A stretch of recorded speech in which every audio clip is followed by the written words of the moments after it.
তার মানে কি মুক্তিযোদ্ধা সন্তান নাতিপুতিরা কেউ মেধাবী নেই, যত রাজাকারের বাচ্চারা।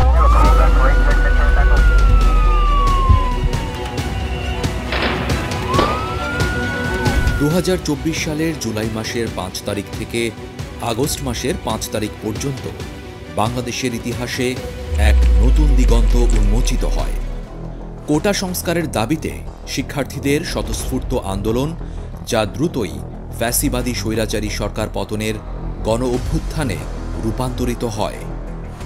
এই অভূতপূর্ব বিপ্লবে ছাত্র জনতার অদম্য সাহসিকতার পাশাপাশি বৃহত্তম গণতান্ত্রিক দল বাংলাদেশ জাতীয়তাবাদী দল বিএনপি এবং অঙ্গ সংগঠনগুলোর আপোষহীন, সক্রিয় এবং কৌশলগত অংশগ্রহণ ছিল অত্যন্ত তাৎপর্যপূর্ণ।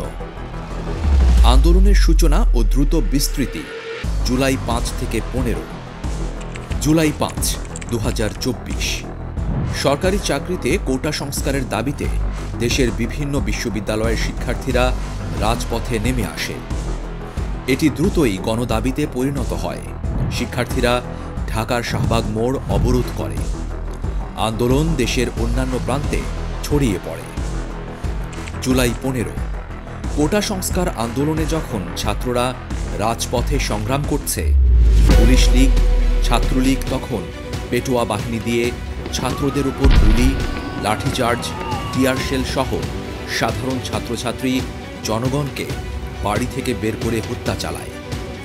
স্বৈরাচারী খুনি শেখ হাসিনার বক্তব্য সাধারণ ছাত্রছাত্রীদের ঘৃণা, ক্ষোভ এবং প্রতিবাদের জন্ম দেয়। সাধারণ ছাত্রছাত্রীরা তার এই বক্তব্যকে এক দফায় দাবিতে রাজপথে নেমে যায়। খুনি হাসিনা ভারতের প্রেসক্রিপশন ফলো করতে যেয়ে বলেন, মুক্তিযুদ্ধ ও মুক্তিযোদ্ধাদের বিরুদ্ধে এত ক্ষোভ কেন? মুক্তিযোদ্ধাদের নাতিপুতিরাও পাবে না? তাহলে কি রাজাকারের নাতিপুতিরা পাবে? ঢাকা বিশ্ববিদ্যালয় ক্যাম্পাসে ছাত্রলীগ ও পুলিশের বর্বর হামলায় বহু শিক্ষার্থী আহত হয়। ঘটনা জনমনে তীব্র ক্ষোভের জন্ম দেয় এবং আন্দোলনের প্রকৃতি বদলে সরকারের বিপক্ষে একটি গণ আন্দোলনের দিকে রূপ নিতে থাকে। আন্দোলনের শুরু থেকেই ঢাকা এবং অন্যান্য বিশ্ববিদ্যালয়ে বিএনপি এবং ছাত্রদলের তৃণমূল পর্যায়ের নেতাকর্মীরা সাধারণ মানুষের কাতারে মিশে গিয়ে আন্দোলনকে নৈতিক ও লজিস্টিক সমর্থন দিতে শুরু করেন।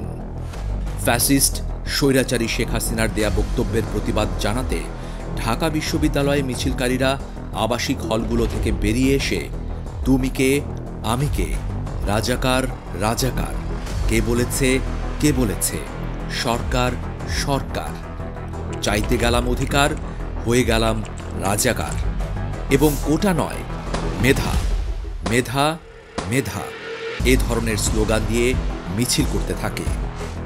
অসহযোগ আন্দোলন ও বিএনপির কৌশলগত নেতৃত্ব জুলাই 16 থেকে 31। জুলাই 16। রংপুর বেগম রোকেয়া বিশ্ববিদ্যালয়ের শিক্ষার্থী আবু সাইদ পুলিশের গুলিতে নিহত হলে আন্দোলন আরও তীব্র হয় এবং দেশব্যাপী ছড়িয়ে পড়ে। বিক্ষোভ, সংঘর্ষ এবং অসংখ্য হতাহতের ঘটনা ঘটে।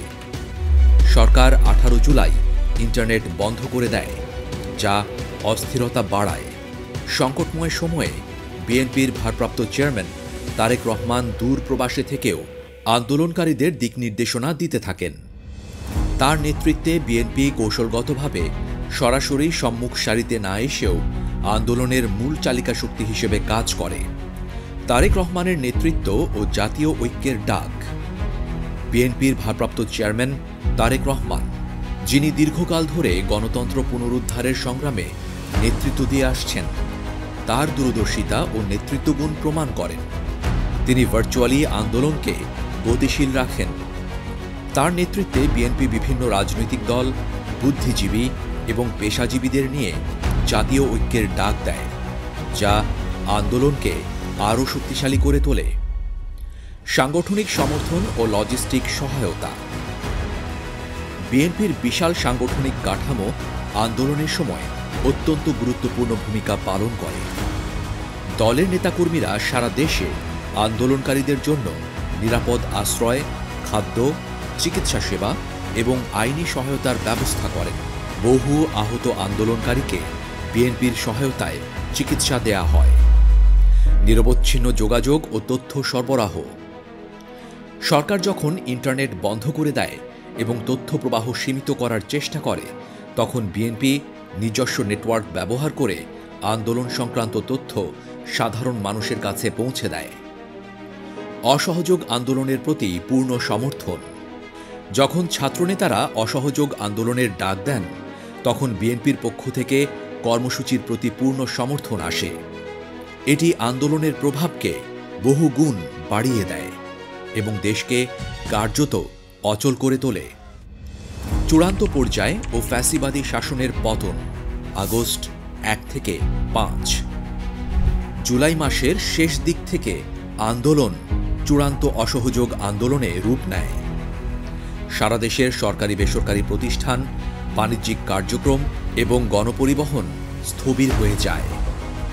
প্রবাসীরা ব্যাংকিং চ্যানেলে রেমিটেন্স পাঠানো বন্ধ করে দেন।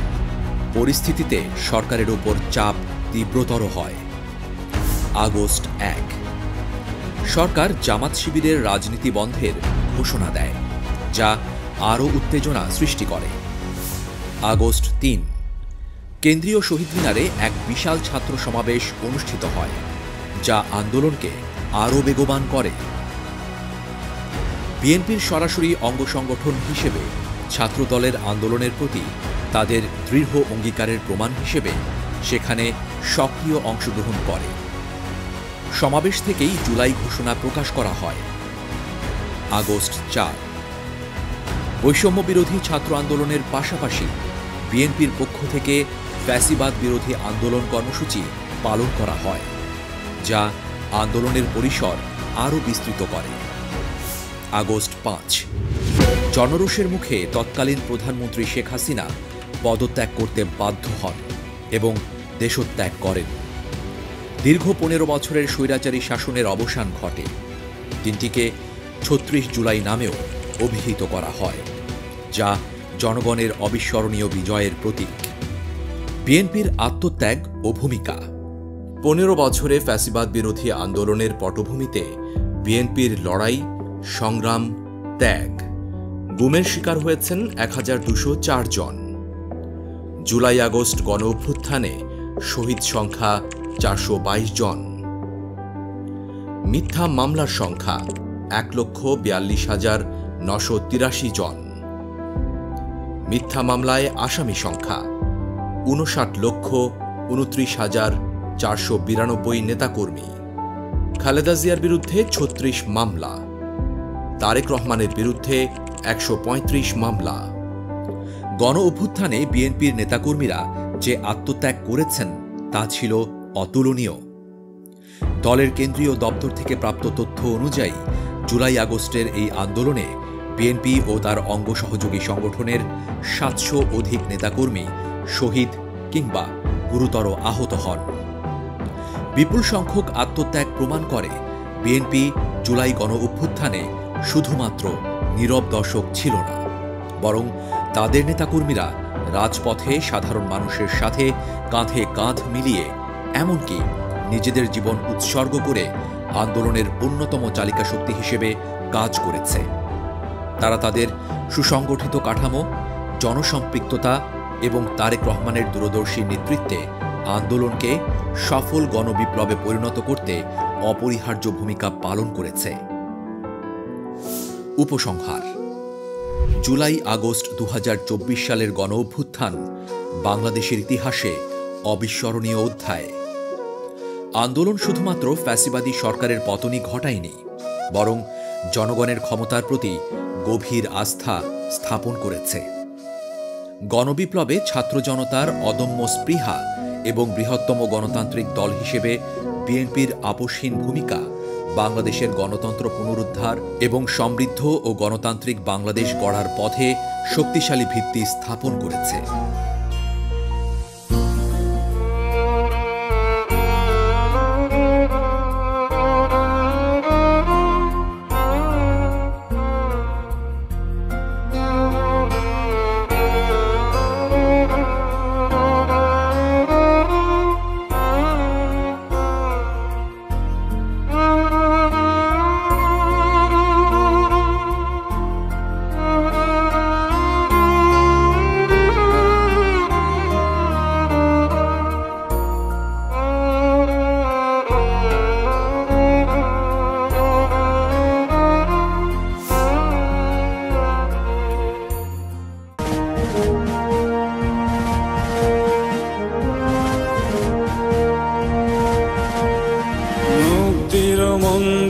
সোপান তলে কত প্রাণ হলো বলিদান, লেখায় আছে অশ্রু জলে।